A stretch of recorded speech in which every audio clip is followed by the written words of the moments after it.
Part 1. You will hear a woman phoning a hotel about holding a party there. First, you have some time to look at questions 1 to 7.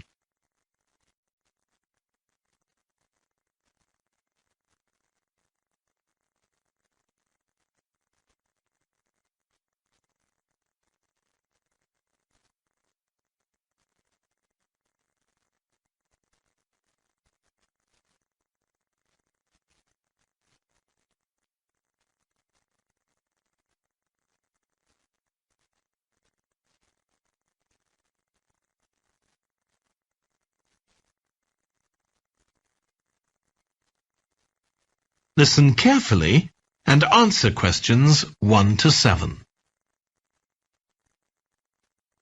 Good morning, Clare House Hotel. Andrew speaking. I'm the events manager. Good morning, Andrew. My name's Samantha. I'm arranging a party for my parents' 50th wedding anniversary, and I'm ringing to ask about hiring a room sometime next September. Also, my parents and several of the guests will need accommodation. OK, I'm sure we can help you with that. Will you be having a sit-down meal or a buffet? Probably a sit-down. And do you know how many people there'll be? Around 80, I think. Well, we have 2 rooms that can hold that number. One is the Adelphi room. That can seat 85, or hold over 100 if people are standing for a buffet. Right. If you have live music, there's room for 4 or 5 musicians in the gallery, overlooking the room. Our guests usually appreciate the fact that the music can be loud enough for dancing, but not too loud for conversation. Yes, I really don't like it when you can't talk. Exactly. Now, the Adelphi room is at the back of the hotel, and there are French windows leading out onto the terrace. This has a beautiful display of pots of roses at that time of the year. Which direction does it face? Southwest. So that side of the hotel gets the sun in the afternoon and early evening. Very nice. From the terrace, you can see the area of trees within the grounds of the hotel, or you can stroll through there to the river. That's on the far side, so it isn't visible from the hotel. OK. Then another option is the Carlton room. This is a bit bigger. It can hold up to 110 people, and it has the advantage of a stage, which is useful if you have any entertainment, or indeed a small band can fit onto it. And can you go outside from the room? No, the Carlton room is on the first floor, but on one side the windows look out onto the lake. Lovely. I think either of those rooms would be suitable. Can I tell you about some of the options we offer in addition? Please do. As well as a meal, you can have an MC, a master of ceremonies, who'll be with you throughout the party. What exactly is the MC's function? I suppose they make a speech during the meal, if we need one, do they? That's right. All our MCs are trained as public speakers, so they can easily get people's attention. Many guests are glad to have someone who can make themselves heard above the chatter. And they're also your support. If anything goes wrong, the MC will deal with it, so you can relax. Great. I'll need to ask you about food, but something else that's important is accommodation. You obviously have rooms in the hotel, but do you also have any other accommodation? Like cabins, for example? Yes, there are 5 in the grounds, all self-contained. They each sleep 2 to 4 people and have their own living room, bathroom and small kitchen. That sounds perfect for what we'll need. Before you hear the rest of the conversation, you have some time to look at questions 8 to 10.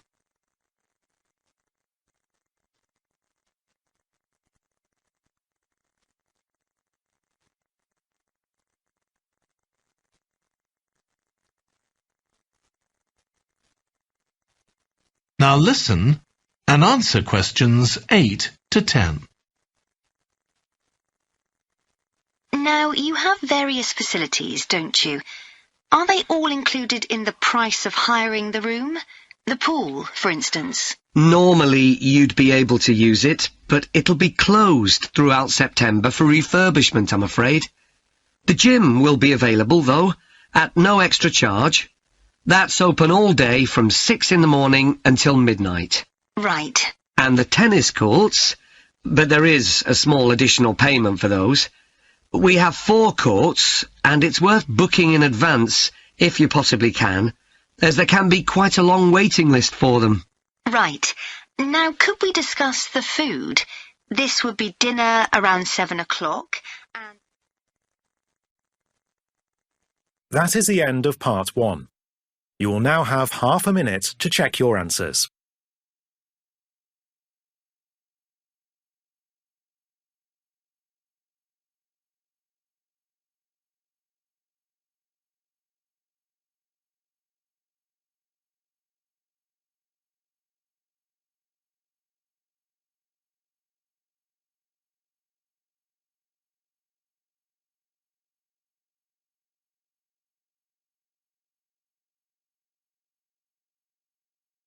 Part 2. You will hear a holiday company representative talking to a group of tourists in a large hotel about things they can do during their holiday.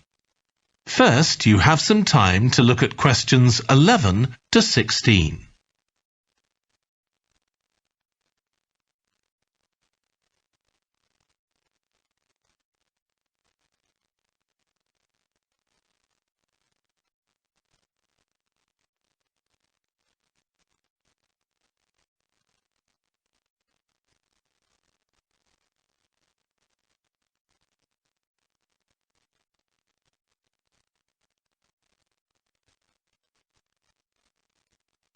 Now listen carefully and answer questions 11 to 16. Hello everyone, I'm Jake Stevens and I'm your rep here at the hotel. I'm sure you'll all have a great time here. So, let me tell you a bit about what's on offer. I'll start by telling you about some of the excursions that are available for guests. One thing you have to do while you're here is go dolphin watching. On our boat trips, we pretty well guarantee you'll see dolphins. If you don't, you can repeat the trip free of charge. We organise daily trips for just €35. Unfortunately, there aren't any places left for this afternoon's trip, but come and see me to book for later in the week. If you're energetic, I'd recommend our forest walk. It's a guided walk of about 7 kilometres. There'll be a stop halfway, and you'll be provided with a drink and sandwiches.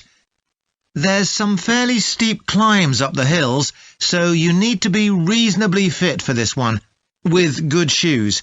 Oh, and bring a waterproof in case it rains. It's just €25, all-inclusive, and it's every Wednesday. Then on Thursdays, we organise a cycle trip, which will give you all the fun of biking without the effort.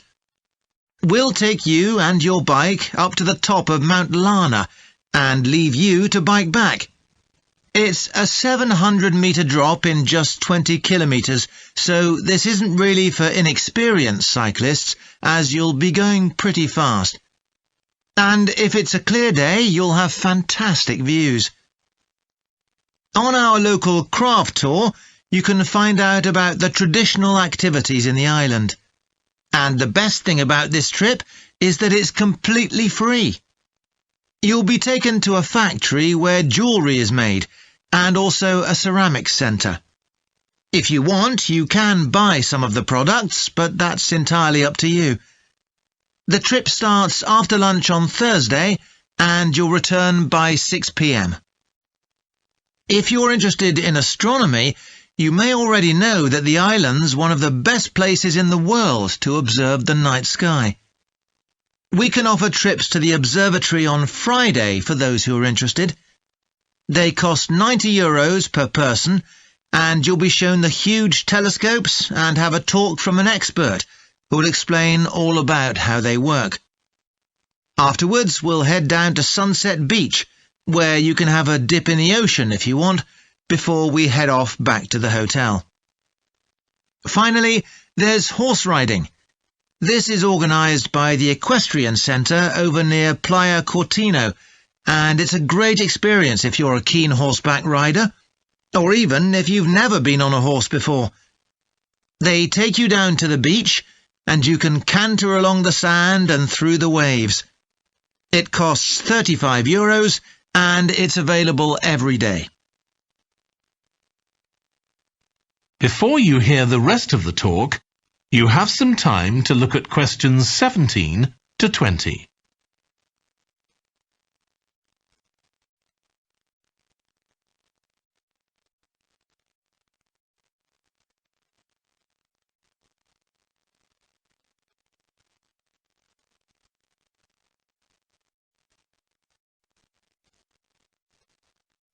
Now listen and answer questions 17 to 20.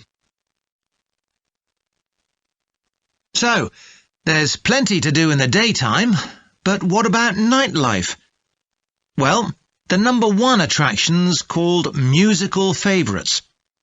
Guests enjoy a 3-course meal and unlimited free drinks, and watch a fantastic show, starting with musicals set in Paris, and then crossing the Atlantic to Las Vegas, and finally Copacabana.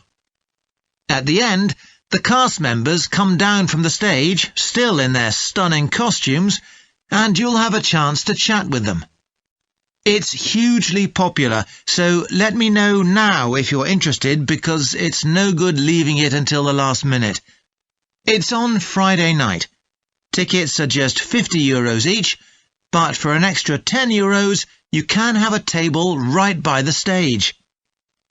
If you'd like to go back in time, there's the Castle Feast on Saturday evening. It's held in a 12th century castle, and you eat in the great courtyard, with ladies in long gowns serving your food. You're given a whole chicken each, which you eat in the medieval way, using your hands instead of cutlery. And you're entertained by competitions where the horseback riders attempt to knock one another off their horses. Then you can watch the dancers in the ballroom and join in as well if you want. OK, so now if anyone has... That is the end of part 2. You now have half a minute to check your answers.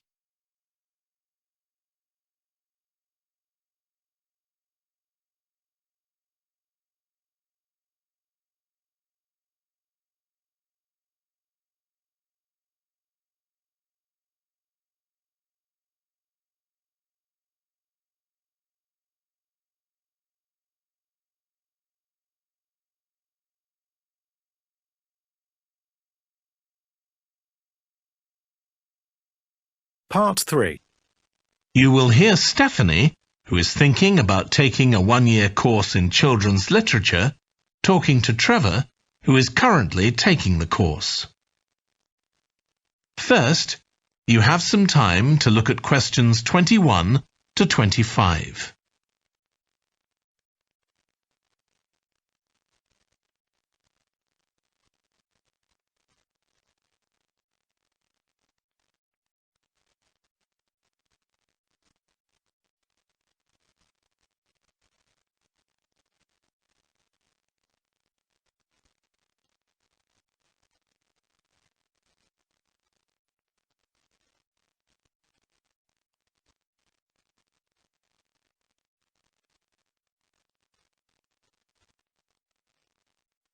Now listen carefully and answer questions 21 to 25. Hello, Trevor. Hello, Stephanie. You said you wanted to talk about the course I'm taking on literature for children. That's right. I'm thinking of doing it next year, but I'd like to find out more about it first. OK, well, as you probably know, it's a 1-year course. It's divided into 6 modules, and you have to take all of them. One of the most interesting ones, for me at least, was about the purpose of children's literature. You mean whether it should just entertain children or should be educational as well? Right, and whether the teaching should be factual, giving them information about the world, or ethical, teaching them values. What's fascinating is that the writer isn't necessarily conscious of the message they're conveying. For instance, a story might show a child who has a problem as a result of not doing what an adult has told them to do, implying that children should always obey adults. Oh, I see what you mean. That module made me realise how important stories are. They can have a significant effect on children as they grow up. Actually, it inspired me to have a go at it myself, just for my own interest. I know I can't compete with the really popular stories, like the Harry Potter books. They're very good. And even young kids like my 7-year-old niece love reading them.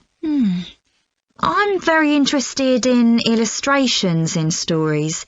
Is that covered in the course? Yes, there's a module on pictures and how they're sometimes central to the story. That's good.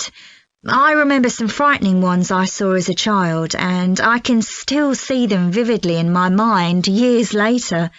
Pictures can be so powerful, just as powerful as words. I've always enjoyed drawing, so that's the field I want to go into when I finish the course. I bet that module will be really helpful. I'm sure it will.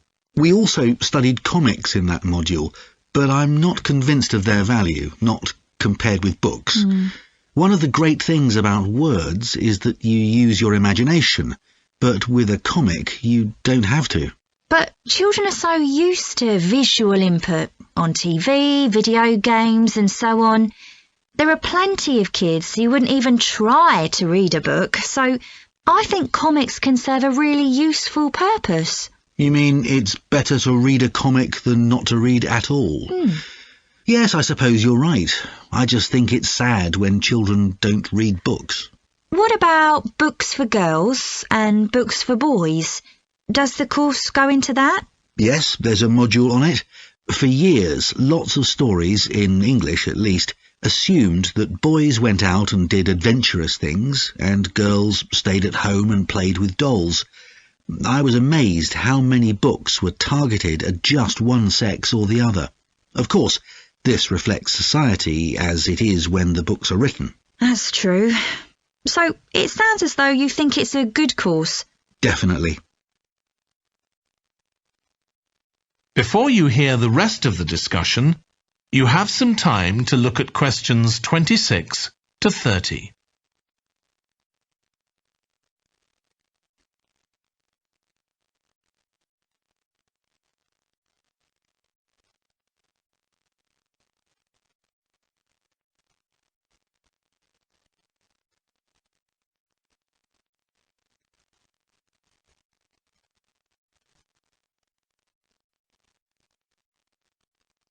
Now listen and answer questions 26 to 30.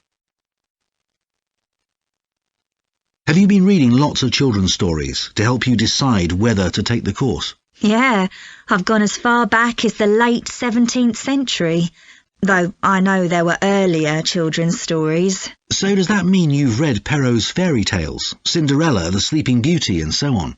Yes.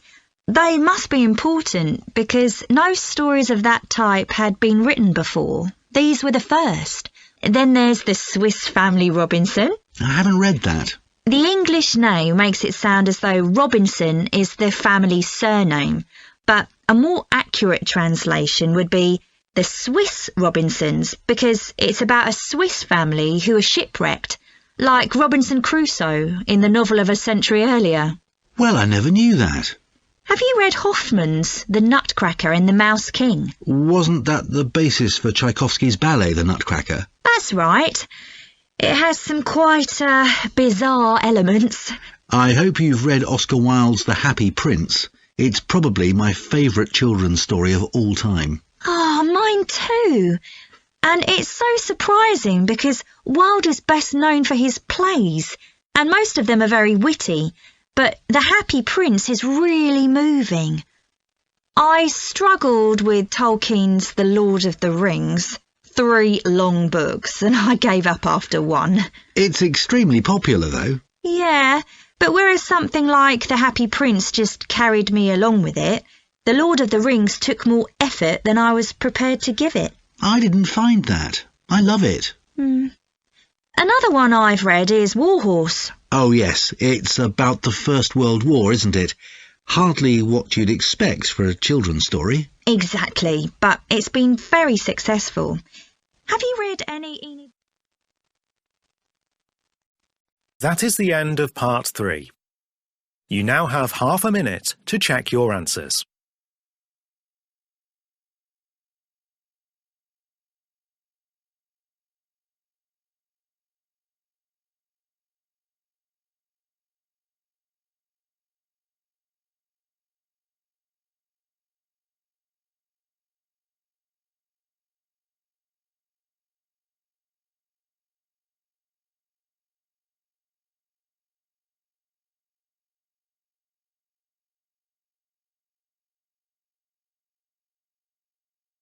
Part 4. You will hear part of a lecture about a branch of archaeology called marine archaeology. First, you have some time to look at questions 31 to 40.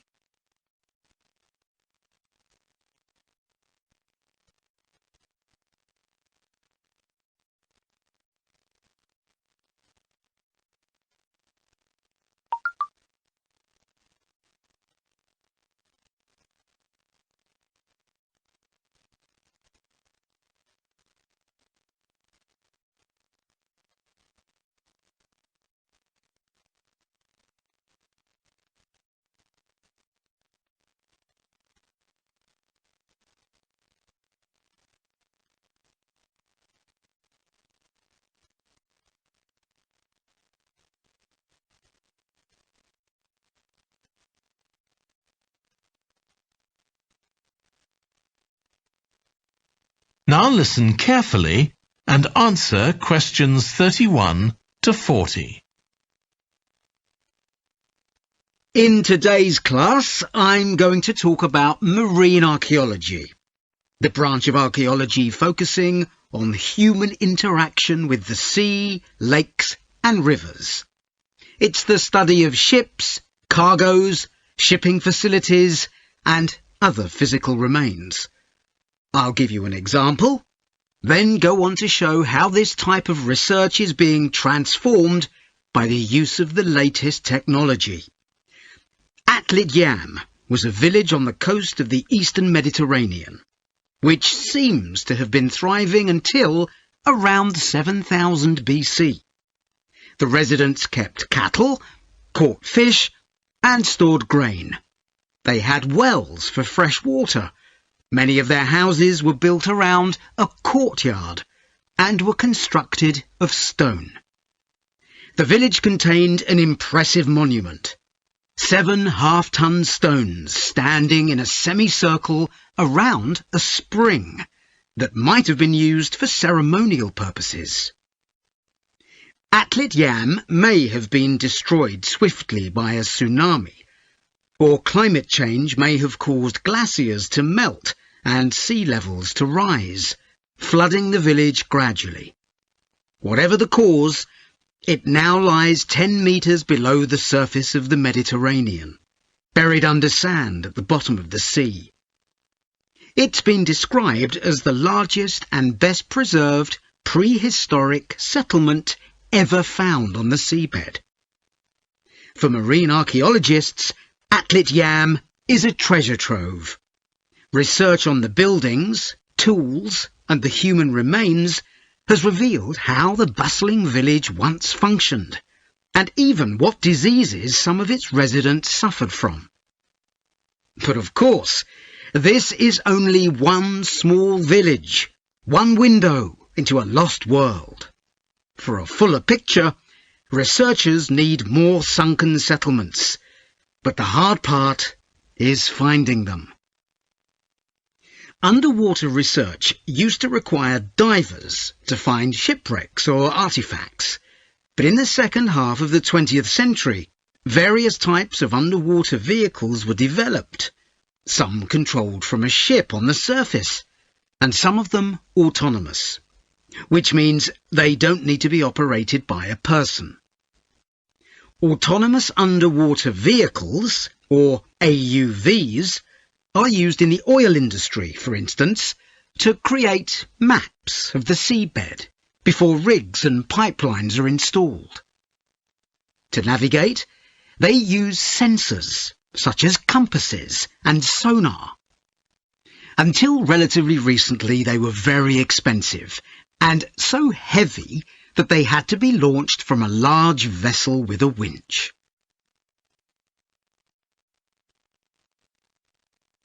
But the latest AUVs are much easier to manoeuvre.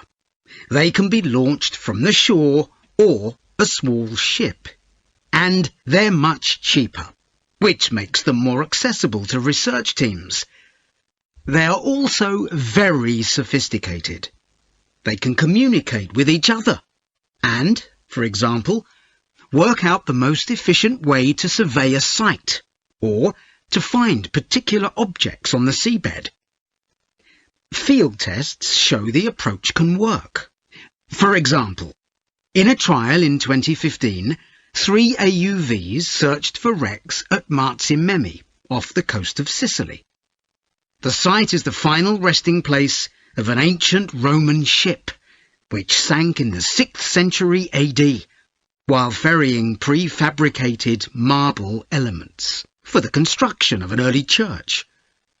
The AUVs mapped the area in detail, finding other ships carrying columns of the same material.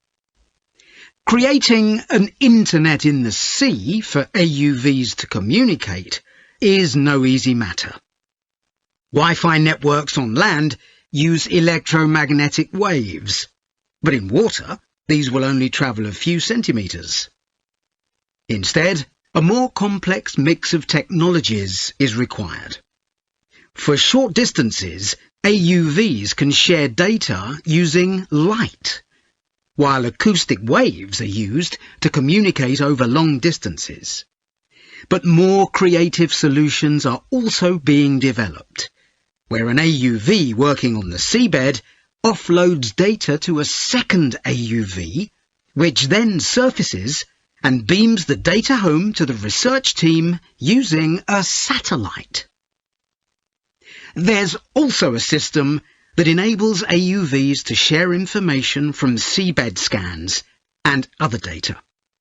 So, if an AUV surveying the seabed finds an intriguing object, it can share the coordinates of the object, that is, its position, with a nearby AUV that carries superior cameras, and arrange for that AUV to make a closer inspection of the object.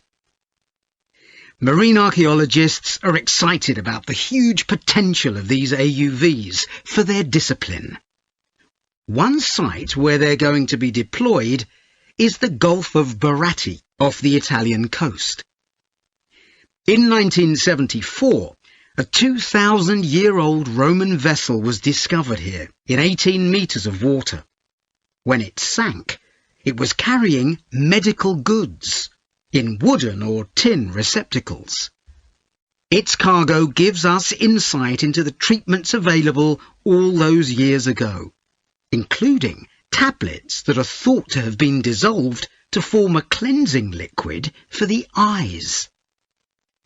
Other Roman ships went down nearby, taking their cargoes with them. Some held huge pots made of terracotta. Some were used for transporting cargoes of olive oil, and others held wine. In many cases, it's only these containers that remain, while the wooden ships have been buried under silt on the seabed. Another project that's about to be... That is the end of part 4. You now have half a minute to check your answers.